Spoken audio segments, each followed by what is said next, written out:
Hej alla, välkomna tillbaka till poddserien Ängeln, Demonen och Barnet. Det här är avsnitt 17 och jag heter Stefan Wahlberg. Jag heter Albin Wahlberg. Och jag heter Ove Lundqvist. Det har ju hänt en massa mer sen vi pratades vid sist. Vi har ju blivit ännu mer kontaktade av personer runt omkring, framförallt i sfären runt Bill och Eva, som vill berätta sina sanningar och också är väldigt, väldigt glada över att någon går ut och säger sanningen och berättar som det ligger till. Så där, på den sidan så är det väl plussida skulle man kunna säga. Det har varit jävligt intressant. Ja. Riktigt intressant. De har ju bekräftat väldigt mycket och vi kommer med nya uppgifter också. Ja.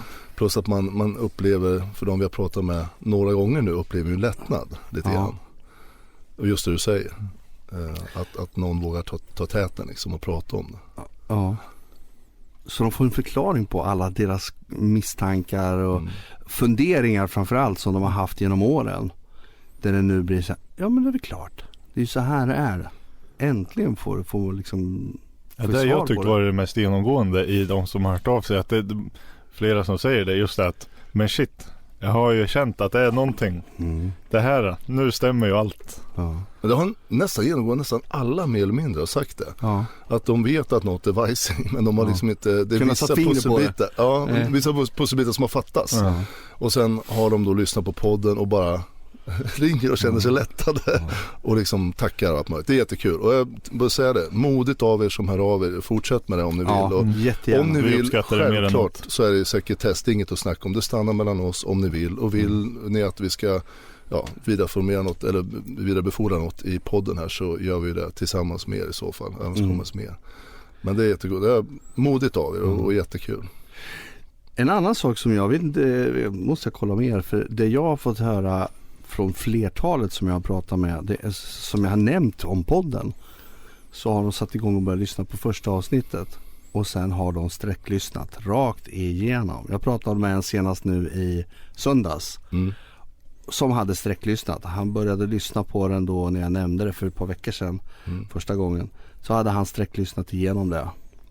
Och nu sitter han bara och väntar på att det ska komma nya avsnitt. Det är jättekul. Det är spännande. Jag har hört flera stycken som har sagt likadant. Ja. Så därför vi kommer att lägga ut nu på Facebook-sidan Ängeln, Demonen och Barnet kommer vi lägga ut första avsnittet med en länk som ni kan länka själva vidare om ni vill. Och det är vi jättetacksamma för. Ja, för tycker ni att det är bra så dela gärna vidare. Så att fler får möjligheten att lyssna på den här podden. Du fick ju, ska vi försöka gå in på så här, du fick ju lite information faktiskt om vad som fått från flera håll ska vi säga. För det här var inte om precis när vi startade podden. Ja, precis, vi pratade lite grann. Du hade fått det, för nu har inte Stefan berättat riktigt allt för oss här, för däremot så är det ju ett flertalet som har sagt samma sak från olika källor. Ja, men ni som har hängt med på podden här, ni har ju liksom, ni vet ju vilka personer vi pratar om, och det är Bill Engman i första hand, men kanske nästan lika mycket Eva Stark. Och de personerna som är runt Bill Engman i hans innersta grupp, bland annat är det ju Malena Högberg, boende och jobbandes i Karlstad, och Peder Dam, boendes i Löa utanför Kopparberg, sist jag vet i alla fall, hörde. Och han jobbar ju då för växenheten. Och de tillsammans, plus några till, jag vet inte vad de heter anställda, de jobbar nu intensivt enligt vad de sa till mig med att, om det var det du tänkte på, berätta då att det är en podd ute nu och att hur de har en galning efter sig som heter då Stefan Wahlberg, som ska smutskasta dem och bakta dem och hitta på lögner, och då drar de då en historia vad jag har gjort och sådär. Där man gör det här klassiska, vilket är jätteintressant, och det vi har pratat om genomgående. Det här. Vi sa nog det här för många avsnitt sedan, att det här är troligtvis det de kommer göra. Precis. Därför att det är så här de här typerna av personer, de här narcissisterna gör.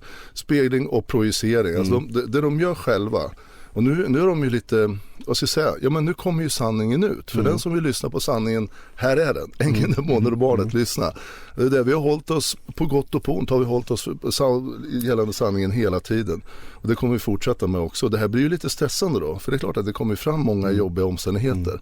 Och vad gör de då? Jo, de gör det de är bra på. Det är att ta det de gör själva och skjuta över det på mig, som då meddelar och berättar om allt det här.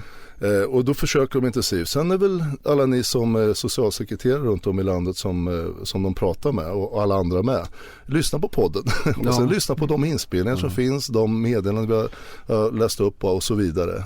Så förstår ju ni att det de säger, det är ju bara mer eller mindre desperat försök att försöka. Det som gör det hela mer intressant är ju också det vi har fått hört att, från personer i sfären, att det är skönt att någon går ut och säger sanningen. Det blir ju det, vad ska jag säga, det säger emot sig självt det de säger, Bill och Eva och de runt omkring i sådana fall, där de försöker då sprida ut. Men för Stefan, du är ju inte den första som har råkat ut för just de här exakta människorna. Nej, precis. De har ju härjat i bra några år vid det här laget och har ju, vad ska vi kalla det, skördat några offer vid det här laget. Nej, men det är ju faktiskt så. Det är liksom den allvarliga sidan. Det är förbannat allvarligt. Jag vill verkligen trycka på det. Så jag känner så här, det är nästan svårt att återge vad de här människorna, och kanske, jag ser det ju som att Bill Engman har dragit med sig Eva Stark lite grann, men hon har ju sin del. De har väl, jag vet inte vem nu är vad, utan det jag bara låter det vara. Men alltså det får så jävla allvarliga konsekvenser för människor, så att det liksom, jag vill påminna om att det som hände med mig, jag vet inte om jag har sagt det i någon podd, men ett av också de här samtalen som jag hade med Malena Högberg, när det började bli jobbigt med Bill och det fortfarande inte hade totalkraschat. Jag berättade vad Bill hade gjort och hur han hade liksom påverkat personalen och det var lögn och sådär. Då säger Malena Högberg själv till mig, du ska veta Stefan, då vart jag lite paff när hon sa det. Då sa hon att du ska veta Stefan att det här är allvarligt, folk blir sjuka, folk dör och sånt här. Och det där, då tänkte jag, jaha, vad menar hon nu lite grann? Jag förstod väl lite vad hon var på väg, men jag hade ju själv inte insett allvaret då. Men jag gör ju det nu till fullo, och jag gjorde ju det senare. Men hon själv vet precis vad det här är. Och henne pratade vi om i förra avsnittet. Men ändå så ställer hon upp på det. Det visar hur jävla sjukt det är. Och hur man kan förändras. Vi pratar lite grann om det här med, alltså har man med narcissister och psykopater som är liksom av den, vad ska jag säga, svårare graden, så är det svårt att ta sig ur en sån situation. Ursäkta. Högfärshosta har de. Nå Love på stork. Konstpaus. Nu är det bättre. Nej, men det är svårt liksom att komma ur en sån situation, och det är ju där jag säger att en del de väljer faktiskt att avsluta sitt eget liv för att de sitter i en bizarr situation. Ja.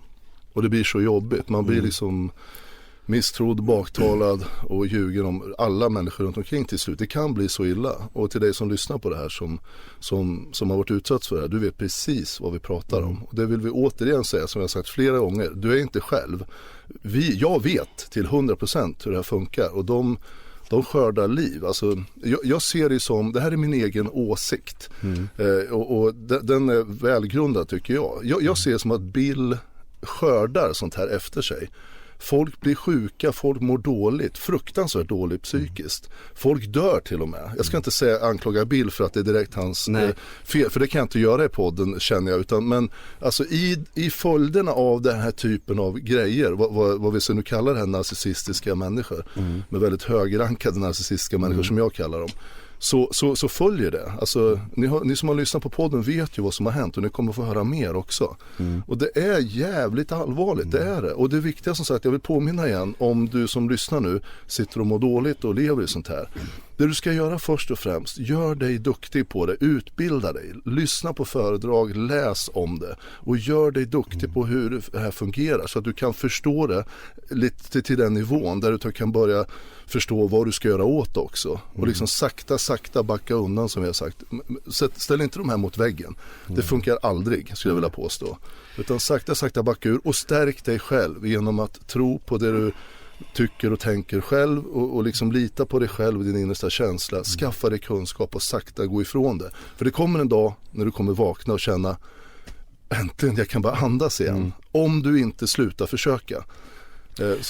Så där du säger ungefär att gå inte ut och gör en podd där du pratar om de här människorna och konfronterar dem. Det är alternativ 2, vilket jag skulle rekommendera att ni tänker väldigt noga för innan ni gör det. Men det finns ju ett alternativ, för det värsta de här personerna vet, det skulle jag vilja påminna er också, det är full exponering, eller så mycket exponering som möjligt.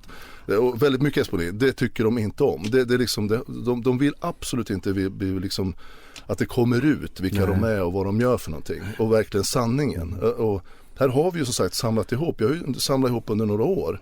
Och bitvis har ju varit nere själv. Jag är inte en sån människa, det har jag försökt sagt tidigare.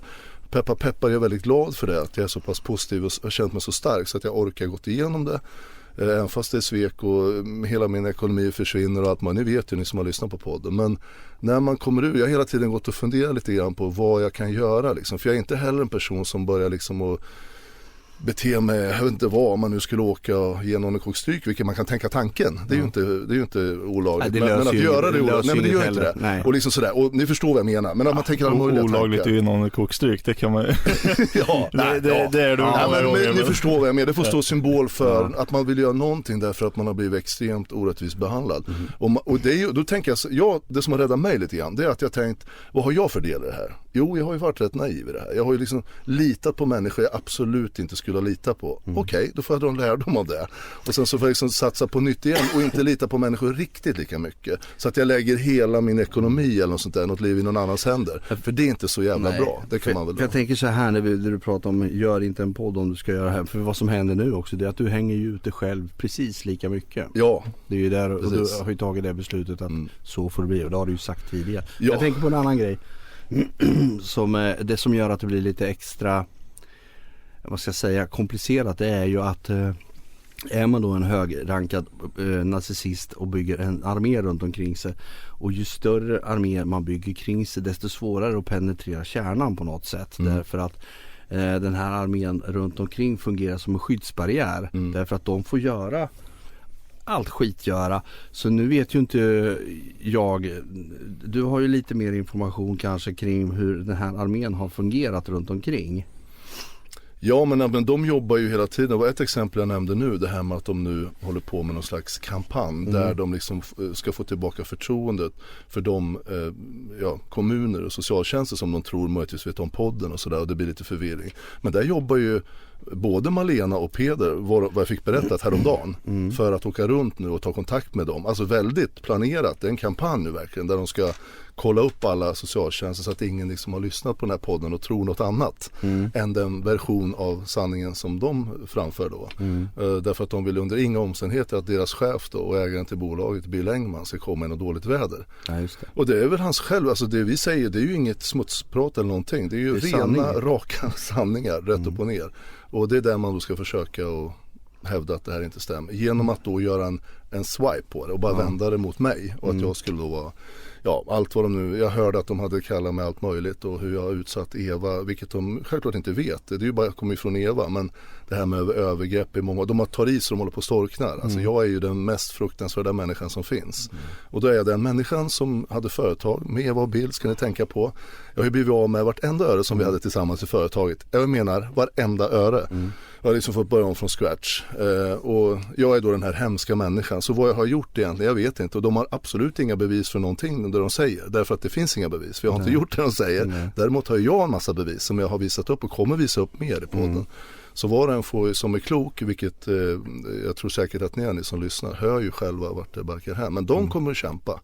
För det här liksom, de är ju så insyltade som jag sa också. Både Peder och Malena och några andra runt omkring är ju så insyltade i liksom Bills, hela hans värld. Och den här delen där han är väldigt olämplig ekonomiskt, där han har massa svarta pengar, springer runt och skattefuskar, där är ju de inblandade. Så att det finns ju nästan ingen val för dem annat än att bara köra på nu. Jag tänker på du pratade en hel del om Malena förra gången. Är det något annat du vill, som du tänker att du har att säga? Ja. Vi pratade lite innan om, det finns ju en person till som har, man kan säga, spelar en väldigt stor roll i den här, hela den här processen som framförallt började väl sent 16 men som gick under 17. Och då tänker jag på den personen som jag såg en annan sida av. Det har ni hört lite grann. Den här tjejtjusen som om man ska vara lite schysst. Annars är ju den som går bakom ryggen mot sin fru konstant löpande. Det är Peder Dam som är då en av Bills närmsta. Och han började jobba åt Bill samtidigt som jag och Eva startade Guldkornet. Och sen ett halvår senare så gick vi tillsammans med Bill och i det här bolaget Guldkornet. Men sommaren 16 när vi startade, då började Peder jobba åt Bill. Och han har väldigt mycket erfarenhet av behandlingsbranschen och är väldigt, väldigt duktig. Man kan inte säga någonting annat. Nej, okay. Och jag har sagt det tidigare, men han är ju väldigt duktig på att prata. Och man får väldigt snabbt ett väldigt stort förtroende för honom. Bara på grund av hans sätt egentligen. Och jag kan säga nu i efterhand så fick jag ju förtroende mycket snabbare än... Alltså jag kände ju inte honom alls. Han visade ju sidor sen som kom fram som förvånade lite. Ja, men man får förtroende. Jag hade ju förtroende för honom in i 17 här när det började bli riktigt jobbigt att jobba med Eva. Och han var ju den första som frågade mig aktivt några gånger. Stefan, hur går det med Eva? För han märkte ju att information som han gav till Eva kom inte fram till mig. Och sen vet inte jag vad han hade för information i övrigt, men han kände ju av det här väldigt tidigt. Och det var därför jag gick till honom här i mars som jag berättade, 17 och bad att få ett förtroendesamtal.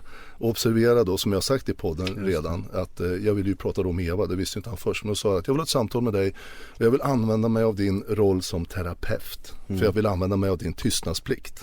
Om man uttrycker sig så, då kan man inte missförstå det tycker jag. Det är ganska tydligt. Men sen senare... Vad sa du? Rätt klart, straightforward. Ja. Och sen senare några månader så berättar han för Bill i alla fall.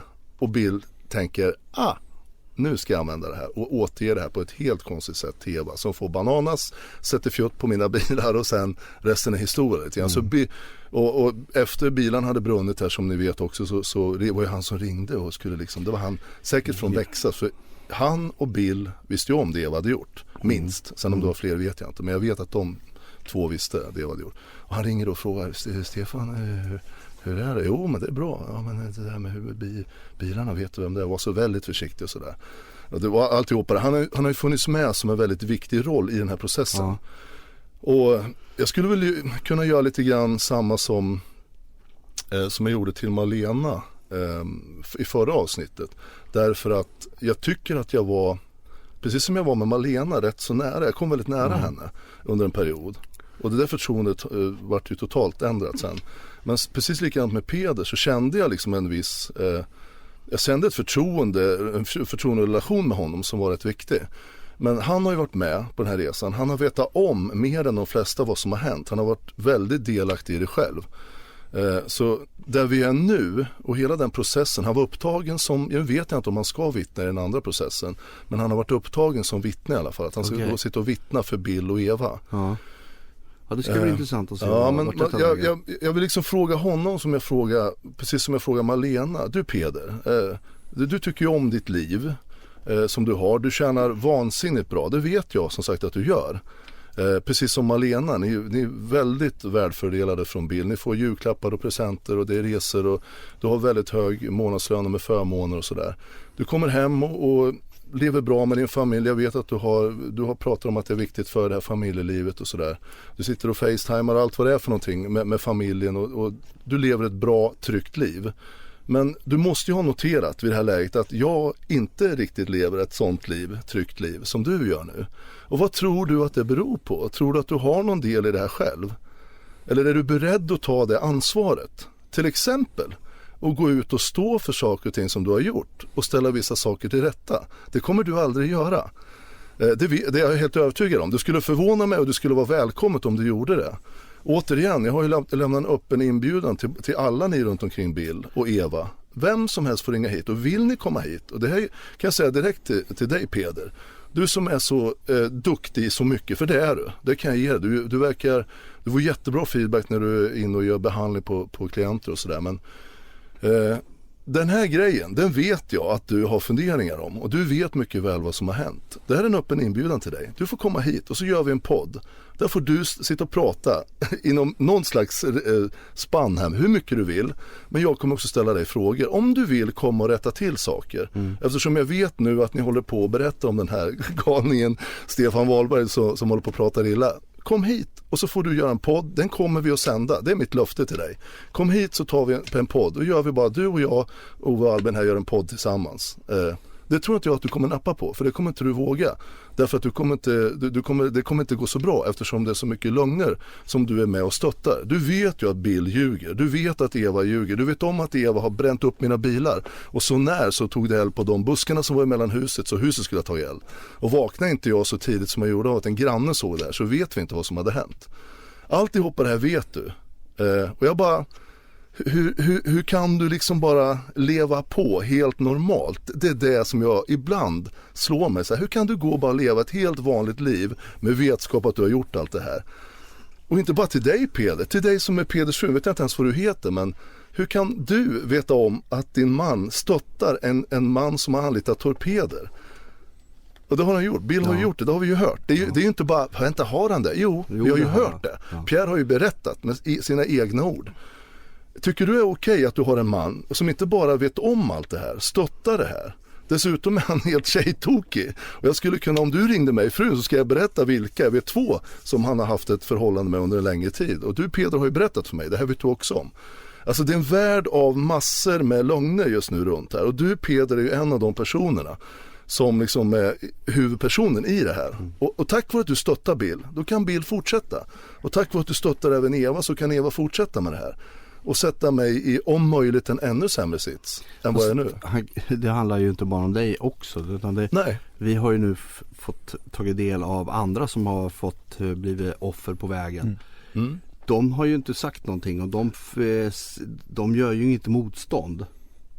Så det här är ju, det är därför du har blivit kontaktad utav flera som har sagt tack för att du säger sanningen.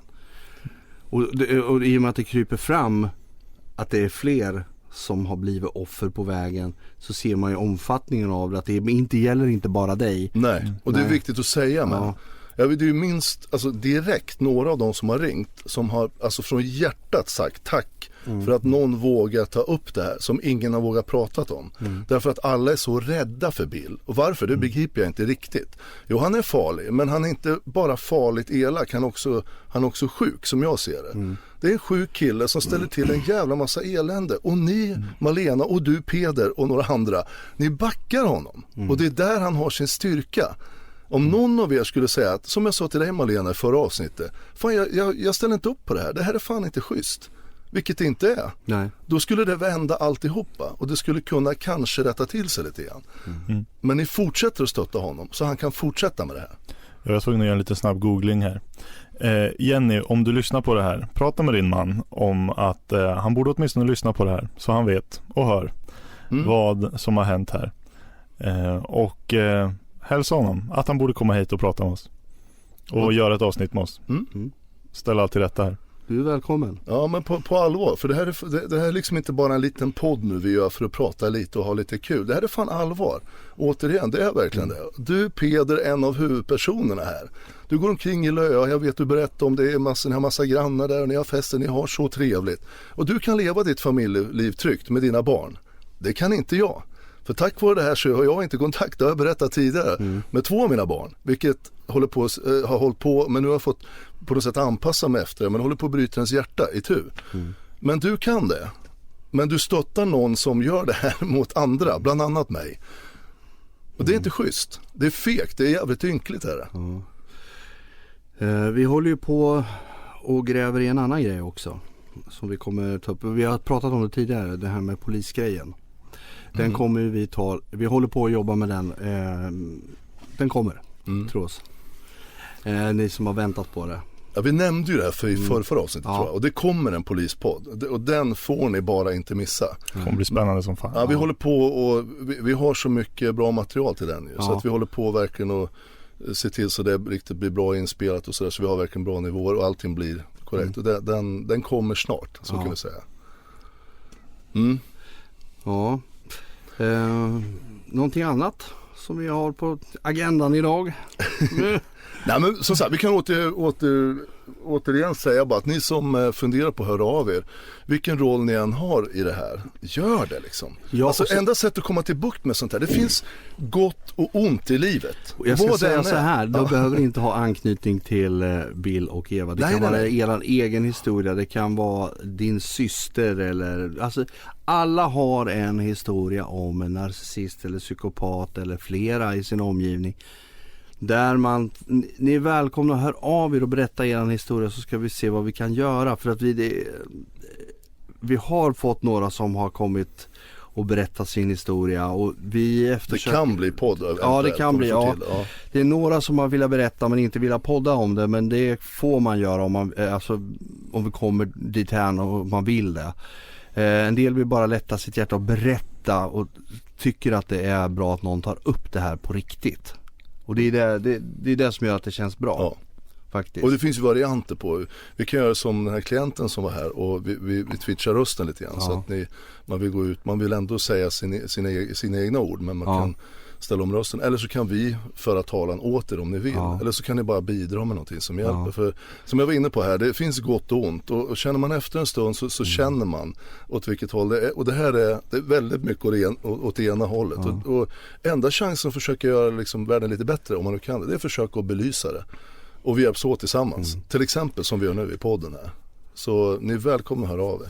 Fortsätta höra av er. Ja, för att det är ju svårt det där att se de här signalerna, alltså läsa av en person hur det är. Man uppfattar inte det och man vaggas in i det och man följer bara med.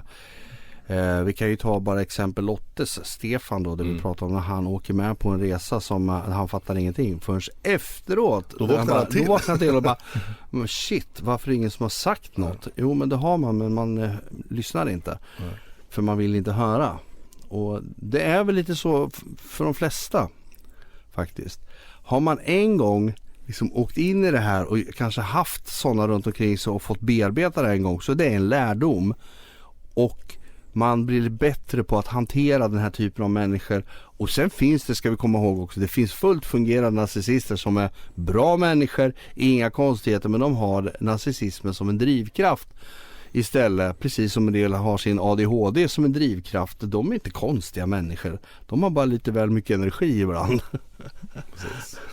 Ja, men så är det ju. Och som jag sagt, du kan påminna också om, vi har sagt tidigare, det finns ju narcissistiska drag, det är ju egentligen mänskliga drag som vi alla har lite grann när man på något sätt manipulerar lite grann sådär.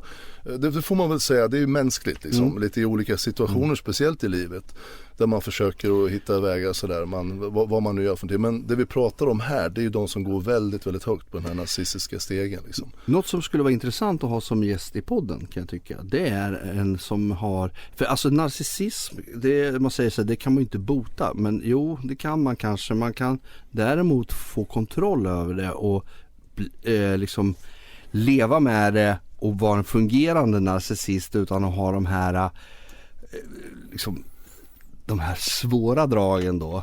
En person som, om det finns någon av er som lyssnar som känner igen er och tycker att jo, men jag har faktiskt gått i terapi och jag kan det, får gärna komma hit och prata om det, för det kan också vara bra för de som behöver söka en terapeut och också få hjälp och få bukt med sina egna problem. För det är ju precis som vad som helst om man är alkoholist. Ja, man kan sluta dricka alkohol, men man är fortfarande alkoholist resten av livet. Det är ju ofta så. Det är samma sak med det här. Man kan lära sig kontrollera det och man kan... Det är ju sån här kognitiv beteendeterapi som oftast hjälper mot sånt här. Så gärna en sån som kan komma hit och prata om det. Det vore ju trevligt. Ja, men det vore jätteintressant. Då får man liksom lite balans på det och höra hur det är från den sidan också, att det har gått igenom det här med terapi och kommit till ett riktigt liv för sig själv. Alltså man upplever sig som okej, nu funkar det. Nu tycker inte folk att jag är besvärlig eller jobbig och sådär. Du menar nykter narcissist? Ja, nykter narcissist, ja. Eller hur man nu ska säga, ja, tillfrisknad nykter.